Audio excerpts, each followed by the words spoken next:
Hello everyone, এই যে আমার বউ সুস্মিতা আর এই হলাম আমি। আজকে একটা বড় সড়ো খরচা হতে চলে যেতে ঠাকুর নমস্কার করে স্কুটি নিয়ে দুজন মিলে বেরিয়ে পড়লাম অ্যাবসলিউট বারবিকিউ যাওয়ার জন্য। এই দেখো এখানে গিয়ে দেখছি যে কি ভিড়, ওয়েটিং লিস্টে বসে গালে হাত দিয়ে ভাবছি কখন ডাকবে। এই ডাক পেলাম, এবার দিয়ে গেছে কর্নচাটটা খেয়ে দেখছি বিশাল দারুণ লাগছে। এরপর মেন অ্যাট্রাকশন আমাদের কাবাব পেয়ে তো আমাদের মুখে কি হাসি, আমার বউ খুব মজা করে খাচ্ছিল। এই দেখো কত কিছু সাজিয়ে দিয়ে গেছে গ্রিলারে। এরপরে ও হাঁপিয়ে গেছিলো খেতে খেতে, তাই একটা কোল্ড ড্রিঙ্কস অর্ডার করে নিলাম। কোল্ড ড্রিঙ্কসটা খেয়ে তো আমার বউ একটু স্বস্তির নিঃশ্বাস পেয়েছে, বলছে ও মা গো কি শান্তি। এরপরে দেখো লাইভ কাউন্টারে এমু, র্যাবিট, অক্টোপাস, কত কিছু। আর এদিকে ছিল আমাদের মেন কোর্সে কত রকমের স্যালাড, নন ভেজের আইটেম, ভেজটাকে ইগনোর করে দিয়ে আমি চলে গেছিলাম নন ভেজের কাউন্টারে ডিরেক্ট, যেমন করে তোমরা তোমাদের এগসের ইগনোর করো। এই দেখো মটন নিয়ে নিয়েছে, আর তার সাথে নিয়ে নিয়েছে বিরিয়ানি, আর আমার বউ নিয়ে নিয়েছে বিরিয়ানি, মটন আর চাউমিন।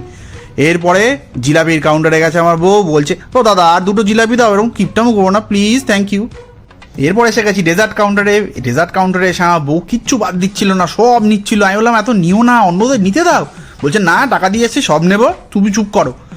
এরপরে আমি আর আইসক্রিম নিয়েছিলাম, ভালো ছিল না অত, তাই আমি আর বউকে বললাম দরকার নেই, নিতে হবে না। তোমাদের অ্যাবসলিউট বারবিকিউ আর বারবিকিউ নেশনের মধ্যে কোনটা ভালো লাগে আমায় জানিও। আমার কিন্তু বারবিকিউ নেশনটাই ভালো লাগে। আর খেয়ে দিয়ে সে আমাদের যে অবস্থা হয়েছিল, পেট ফুলে নাজেহাল, কোমরে হাত দিয়ে বাড়ি ফিরছিলাম।